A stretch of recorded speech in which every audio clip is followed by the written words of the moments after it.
Dear student, today we will read Indian Constitution. So, first, what is a constitution and why do we need a constitution? So the written documents of rules and law called constitution. The constitution of a country is a set of written rules that are expected by all people living together in a country. Constitution is the supreme law that determines the relationship among people living in a territory and also the relationship between the people and government. A constitution does many things. First, it generates a degree of trust and coordination that is necessary for different kind of people to live together. It specifies how the government will be constituted, who will have power of take which decision. Third, it lays down limits on the power of the government and tells us what the rights of the citizen are. And fourth, it expresses the aspiration of the people about creating a good society. Constitution हमारे देश का वह written documents है जिसमें law और rules, कानून और नियमों का उल्लेख किया गया है जो यह निर्देशित करता है कि हमारे देश की व्यवस्था, हमारे देश की सरकार किस प्रकार से चलेगी। अपने देश में जो नाना प्रकार की विविधता है, उन सारे विविधताओं को समेटते हुए सरकार और जनता का आपस में क्या रिलेशनशिप होगा, यह सारी बातें कॉन्स्टिट्यूशन के द्वारा तय होती है। पावर का डिस्ट्रीब्यूशन भी कॉन्स्टिट्यूशन तय करता है। जिस प्रकार के हमारे देश में शासन का सिस्टम है, उस सिस्टम कैसे काम करेगा, ये हमारा कॉन्स्टिट्यूशन ही तय करता है। और विभिन्न प्रकार की संस्कृतियों और रीति रिवाजों का किस तरह से हम संरक्षण करेंगे, यह भी हमारा कॉन्स्टिट्यूशन तय करता है। पूरे देश में शांति व्यवस्था और आपस में सौहार्द बना रहे, इसलिए हमको कॉन्स्टिट्यूशन की आवश्यकता पड़ती है। नेक्स्ट है हमारा एक कॉन्स्टिट्यूशन बना कैसे, making of the Indian constitution.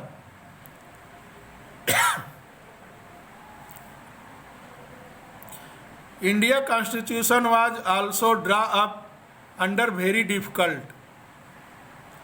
The making of the constitution for a hug and diverse country like India was not an easy affair. At that time, the people of India were emerging from the status of subject to that of citizen. The country was born thought a partition on the basis of religion differences. This was a traumatic experience for the people of India and Pakistan. At least 10 lakh people were killed on both sides of the border in partition related violence. There was another problem. The British had left it to the rulers of the princely states to decide whether they wanted to merge with India or with Pakistan or remain independent. The merger of these princely states was a difficult and uncertain task. When the constitution was being written, the further of the country did not look as secure as it does today. The makers of the constitution had an exercise about the present and the future of the country.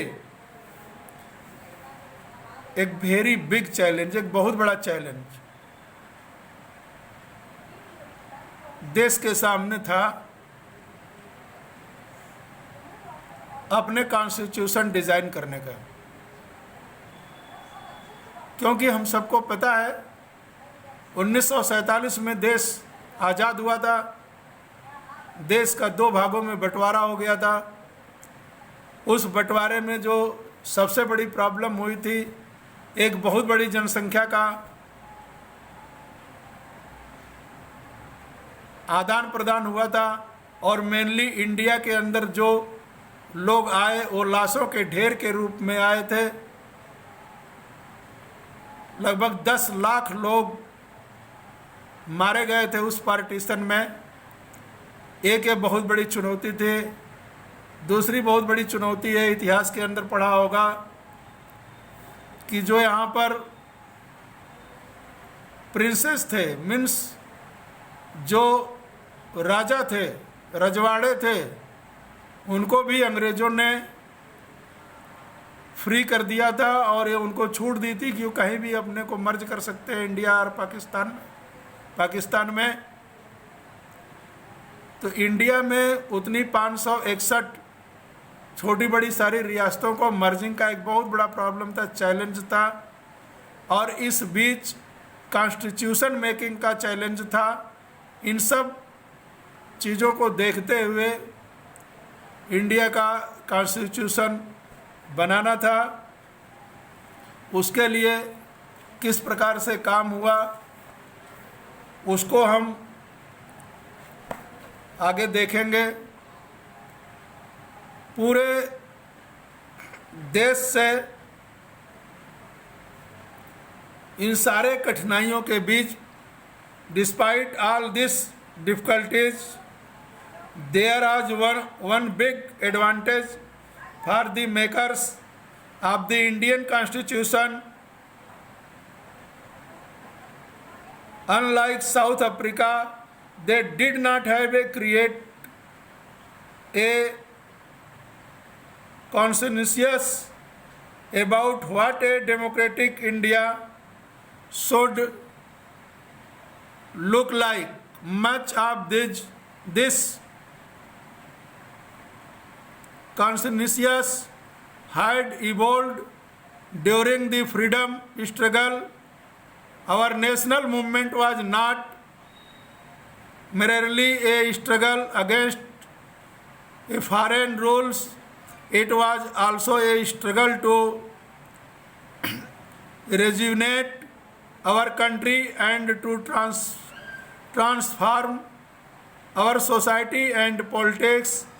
There were sharp differences of opinion within the freedom struggle about the path India should take after independence. Such differences exist even today at some basic ideas and come to be expected by almost everyone.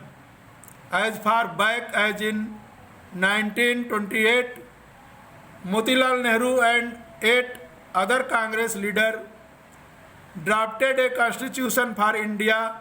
In 1931, the resolution at the Karachi session of the Indian National Congress dwelt on how independent India's constitution should look like.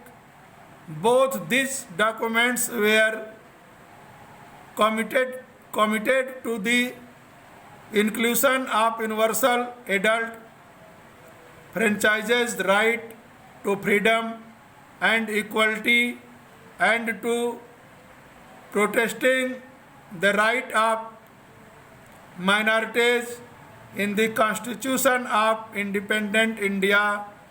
Thus, some basic values were expected by all leaders much before the Constitutional Assembly met to deliberate on the Constitution.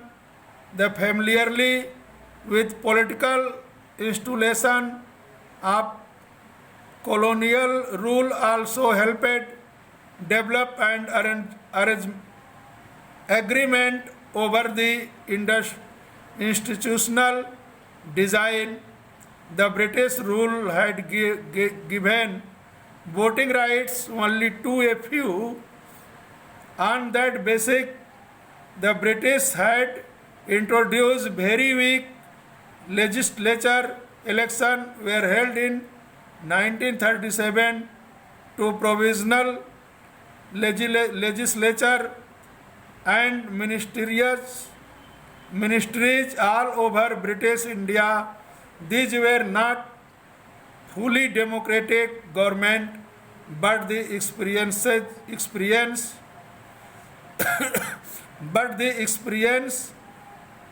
gained by Indians in the working of the legislature institutions powered to be very useful for the country in setting up its own institution and making in them.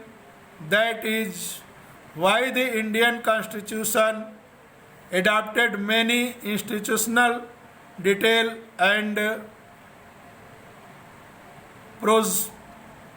procedures from colonial laws, like the Government of India Act 1935. Years of thinking and deliberation on the framework of the Constitution had another benefit. Our leader gained confidence to learn from other countries, but on our own terms. Many of our leaders were inspired by the ideals of French Revolution, the practice of parliamentary democracy in Britain, and the Bill of Rights in the US, the socialist revolution in Russia, had inspired many Indians to think of shaping a system based on social and economic equality, yet they were not simply imitating what others and had done. At each step, they were questioning whether these things suited our country. All these factors contributed to the making of our constitution.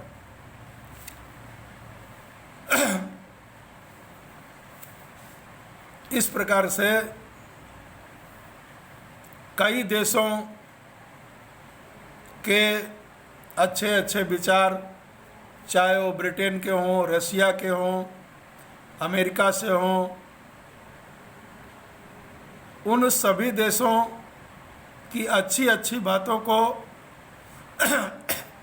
अपने constitution में, अपने constitution making लीडरों ने उसे adopt किया और इस प्रकार से लगभग पूरे देश से 299 मेंबरों की एक कॉन्स्टिट्यूशनल असेंबली बनी, जिसके permanent president doctor Rajendra Prasad को बनाया गया और उसके कॉन्स्टिट्यूशनल असेंबली के ड्राफ्टिंग कमेटी के president, chairman doctor Bhimrao Ambedkar को बनाया गया। और इस प्रकार से 2 साल 11 महीने 18 दिन तक जो कॉन्स्टिट्यूशनल असेंबली थी, संविधान बनाने की जो सभा थी, उसमें आपस में चर्चा, विचार विमर्श, बातचीत, बहस, डिस्कशन आदि करते करते इस देश में माइनॉरिटी के लोग कैसे रहेंगे, मेजॉरिटी के लोगों के लिए किस प्रकार का कानून होगा, इन सब बातों पर चर्चा करते हुए 2 साल 11 महीने 18 दिन में अपना यह इंडियन कॉन्स्टिट्यूशन डिज़ाइन होकर तैयार हुआ। और इसमें मेनली प्रमुख रूप से 299 में लोगों में से कौन कौन लोग थे, ये सबके विषय में जो है अलग अलग कुछ महत्वपूर्ण इम्पोर्टेंट लोगों के विषय में हम लोगों को अपने बुक में दिया गया है, जिसको हम लोग बुक से देख लेंगे। और वो 299 जो लोग थे वो हिंदुस्तान के सभी स्टेट, सभी फील्ड और सभी प्रकार के संस्कृतियों, सभी प्रकार के विविधताओं और विभिन्नताओं को रिप्रेजेंट करने वाले लोग थे। इस प्रकार से यह माना गया कि ये जो 299 लोग हैं, यह संपूर्ण भारत की जनता का प्रतिनिधित्व करते हैं। इसलिए यह कहा जाता है और माना जाता है कि देश का जो कॉन्स्टिट्यूशन डिज़ाइन किया गया उसे इस देश के आम पब्लिक ने डिज़ाइन किया। इसलिए प्रियम्बल में हम वी से शुरुआत करते हैं, हम लोग से शुरुआत करते हैं। आगे प्रियम्बल है, प्रियम्बल हमारा क्या कहता है, उस प्रियम्बल की शुरुआत ही वी पीपुल ऑफ इंडिया से करते हैं।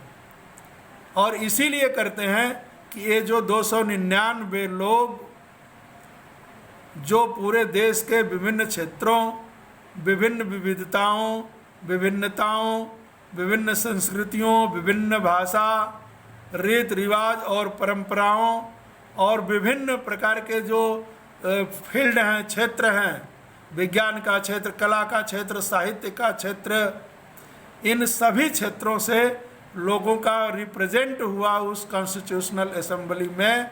इसलिए इस कॉन्स्टिट्यूशन को यह माना जाता है कि यह हमारे ऑल ओवर इंडिया के पीपुल का कॉन्स्टिट्यूशन है। ऑल इंडिया ओवर पीपुल ने इस कॉन्स्टिट्यूशन को बनाया है, इसलिए यह किसी एक का बनाया हुआ कॉन्स्टिट्यूशन नहीं है।